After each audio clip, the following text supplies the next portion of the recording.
Welcome to Wilco Whites. I'm Sean. I'm not done anything for a long time, and I just feel now is the time I needed to get something out there. So apologies if you've missed any of the videos, that I used to upload. Life's sort of taken over a little bit, but I needed to get some stuff off my chest now, and I think questions need to be asked of Daniel Farke, and as the thumbnail says, change or go. Don't want to go too much into depth about the game yesterday, but I mean, starting lineup, I thought Nonto would have been in the squad, and the fact he wasn't in the squad after what he'd said in the presser, Daniel Farke, which it seemed a bit strange to me. He's had 2 weeks of good training now, first team training. Again, would still like to see him with Nonto. Is Daniel Farke being too cautious in not rushing him back? You can't argue that he's saving him for these big games coming up. They're all big games, but then we've got Chelsea, we've got Liverpool, Man City coming up. The big games for me was the ones like yesterday. So I don't know what went on there with the Willie Gnonto situation, why he wasn't in the squad. It'd been great to have him as an option. As he said, DCL, I didn't even think he'd make the bench, but he did. So that was good to have him on there. Nemecha starting and Stack coming in for Tanaka in the changing midfield.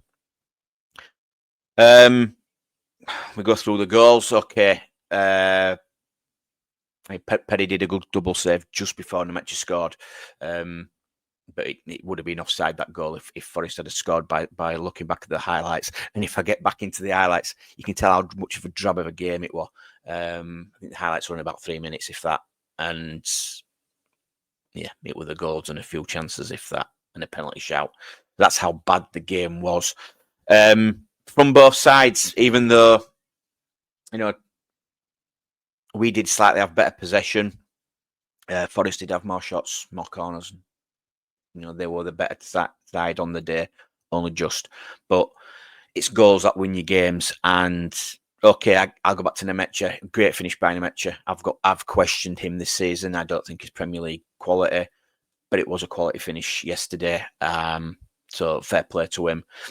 Apart from that, I don't think he offers much else. He did his best at times to try and hold the ball up, but was very isolated up there on his own, which is down to that formation, which we do want. We did want at the beginning of the season as a 4-3-3. I wanted that, but I think it highlighted the negative tactics of Daniel Farke, and he can say all he wants. It is a very negative way we play. The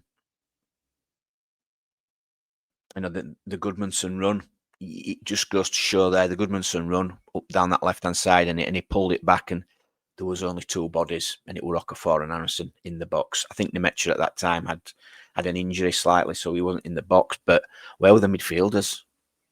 Where's the midfield busting a gut to get up there to support? Don't see it. It's very careful, and I think that's an instruction. I don't think that's down just on the players. Forest obviously scored about 90 seconds after we'd scored. Total lapse of concentration. Schoolboy stuff. Absolute schoolboy stuff. A lot of finger pointing going on. A lot of, what I saw was it's just ball watching for both games. There's nobody in and around that area looking at where people are, looking at where the opposition players are. They're all just ball watching. Again, schoolboy stuff. You could say Perry for that first goal could have done better. He sort of palms it into a dangerous area. Yes, but there's nobody there. There's no midfield there. The defenders obviously occupied by the attackers. There's just nobody aware. There's no awareness of where the opposition are, and it's a slight deflection and it sends, it puts the ball goes into the net.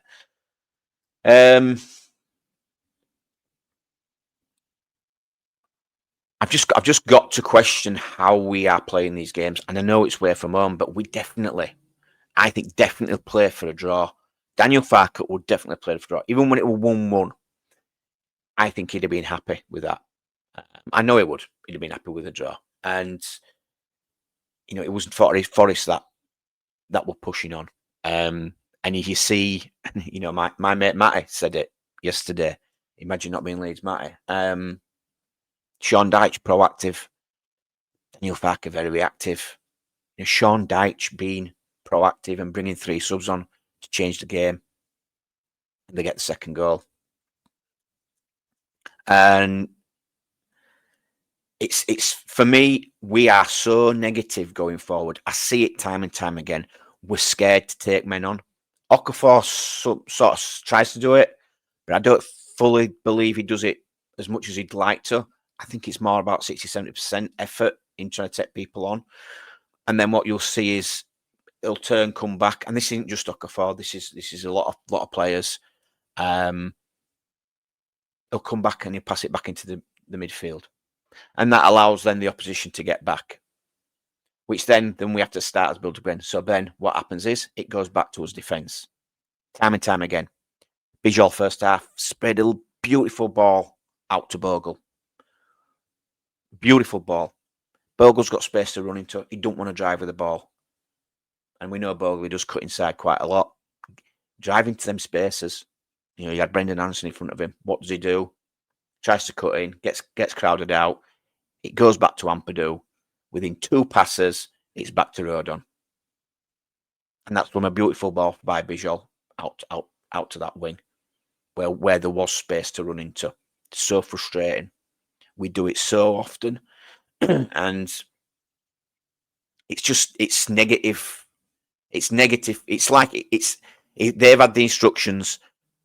Do not lose that ball. Do not lose that ball. The players seem scared.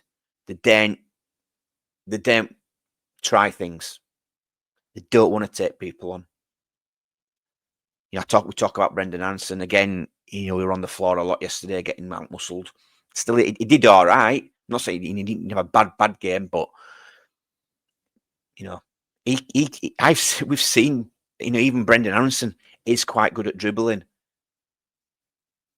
We know Okafor is the main man. Let these players off the league. Let them go and express themselves. I honestly feel he's happy when we're knocking it around at the back. Rodon, Bijol, Ampadu, Rodon, Bijol. Yes, we had more possession. That's why. It's possession between the defenders. The midfield, I don't know what's going on with that midfield. I don't know why. I still think Tanaka's our best midfielder, and I don't know why he's on the bench. I thought Ampadu was poor yesterday. Stack did all right. He was actually one of the better players. A lot of balls out. Longstaff for me, really poor game. And, he spent half the game just moaning at the referee, he gave away the ball a lot. I mean, that free kick, what was that? And I don't know what Brendan Anderson went over and said to him, but what was that when he tried to slip it down the line and just passed it to the wall? I'm clueless, absolutely clueless in what went on there. So we go 2-1 down, and again, what's coming. Daniel Farke doesn't have a plan B. Well, his plan B is we just throw more attackers on. So we see DCL come on. I think on the 70th minute, Pirro and Dan James. Again, though, Pirro dropping in that number 10, which frustrates the hell out of me. Why are we reverted back to playing our top goal scorer last season as a 10?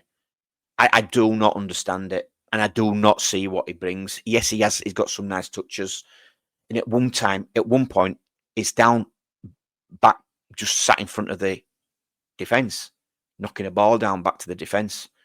I want to see my main striker. It's not main striker. I want to see one of my good strikers, one of the best finishers in the squad, in the team, in the box, getting on the end of chances, and he's not. We put DCL in there. All right, he's had a slight strain, and again, poor. He had a couple of chances still. Weak efforts. Poor at finishing. I honestly didn't think we could get worse than Bamford, and we are feeling we have. We had this issue with Patrick Bamford and I shouldn't be talking about it, but okay, yeah, you're good in the air, DCL, you're good at holding the ball up and knocking it down, but Christ, he's bad at finishing. And Everton fans said it when we signed him. And so, like I said, as best finisher in the team, in the squad, is playing a deeper role when he comes on. Dan James looked good when he came on. Good effort with a shot with his left foot. At least he was a bit of a shining light. Again, we didn't see enough for Okafor. Don't know what formation we went to. Well, probably like a 4-2-3-1. The big one for me, and I still don't get it. Struijk and Harrison coming on for Bijol and Goodmanson. Now, I thought Bijol had a good game. I did. I thought he was cutting out a lot of chances. He was making some good important tackles. Winning the ball. Again, the fan base is split on Bijol, but for me, I thought he was having a good game. The only thinking I can think of why he brought him off for Struijk was the set pieces. The set piece threat from corners.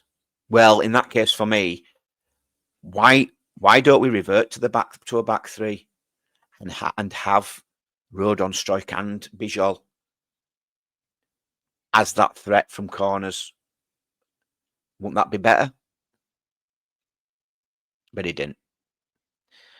Bringing Goodmanson off for Jack Harrison and as left back. What's gone on there? It wasn't even like we'd gone to a back three and we were playing with wing backs, so Jack Harrison were playing higher up. But again, I'd have kept Goodmanson on there because for me, he's one of our main attacking threats. Is Goodmanson? He's our left back, but he didn't. He brought him on as into a back four. I don't understand it, and I don't know what. I'd love to sit Daniel Farke down and say, "What's you thinking here?" Because obviously Harrison is not a defender, and obviously he got caught wrong side and he gave away a penalty for the third goal for Forest. It needs to change. It needs to change, or he needs to go. And I do not want to wait, and I don't want to wait until Christmas. There's not as many games this season. It's 38 games. We haven't got 46. It's 38. We're on week 11. Yeah, okay, we're on a point a game. That's not going to be enough, I don't think.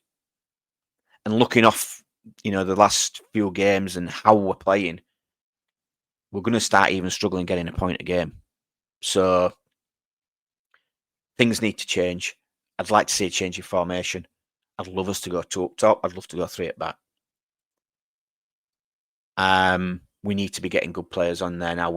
I think we need to be playing Tanaka more. I'd love to see him just in the 10 role if we can play with a 10, or as part of that 3, give him a run of games. He's definitely our most creative player when he's on the pitch. Is good and calm on the ball. You won't see Tanaka stood complaining to the referee for on 90 minutes like Sean Longstaff did. We obviously we need a bit more creativity. Yet he's sitting on the bench. He talked about. I think he talked about injuries after the game as well. What injuries? Bornau. We've got a slight niggle on DCL. Willie Nonto, who apparently has had 2 weeks of training. Why is he not involved? That's not an excuse for me. It really isn't an excuse. It's not down to that. It's down to his negativity. And in Daniel Farke, it's got to be. We've got to try and push against teams like Forest, who are down there, who have struggled. You know, Sean Dyche getting his first win as Forest manager in the Premier League. Been outdone by Sean Dyche's football team. And it was embarrassing. Do the 49ers wait until it's too late. Do not make the mistake. Do not make that same mistake. I know I've always had my worries about Daniel Farke in the Premier League, and it's coming to fruition. I know we're the same with Norwich, and as much as people are sick of hearing about it, he did have a bit of money to spend. He didn't have zero. He didn't have nothing. He did have a bit of money to spend, but he's had over 100 million to spend this season, and they screwed that up in my eyes in the players we bought in. They just don't look good enough, which is disappointing. You know, we wasted money on Bornau, who's not had a sniff. I couldn't even tell you if he's a good footballer or what. And you know that money could have gone somewhere else, possibly to another attacking option, which we were crying out for. But what do I know? So things need to change. He needs to either make some realizations, change things up formation-wise, let players play a little bit. I'm not saying don't be a bit more cautious. Do it when we're without the ball. Let's look solid when we're without the ball. But we're being cautious when we're with the ball. And I don't want to see that. I want to see us getting at teams. And Nottingham Forest were a prime team to get at. You know, they've got a lot of injuries. So we talk about injuries. Forest had a lot of injuries. You know, Chris Wood missing. Who's been massive for them. So don't talk to me about injuries, Daniel Farke, because we nearly had a full strength squad there, barring Willie Nonto and Bornau. So give that one a rest. I'm sick of the excuses. And again, his stubbornness is going to cost him his job. And for me, I've got no love for the guy. I'm glad he got us back in the Premier League, but I'm a Leeds fan. I'm not a Farke fan. And if you're sat there watching the games that I'm watching and seeing that performance and then performances what I'm watching, I can't see how you can question sacking Daniel Farke's not the right answer for me. You can put the blame on players, but it always starts from the top.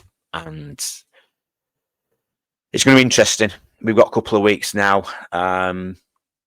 Aston Villa next, and they've just beat, I think Bournemouth won it 4-0. So they're on a high. And then we've got the Liverpool, Chelsea, Man City. So it don't look good, does it, for the next few games? If it continues like this, you know. And I need to see changes. Thanks for watching, guys. I'll probably speak to you soon. Cheers.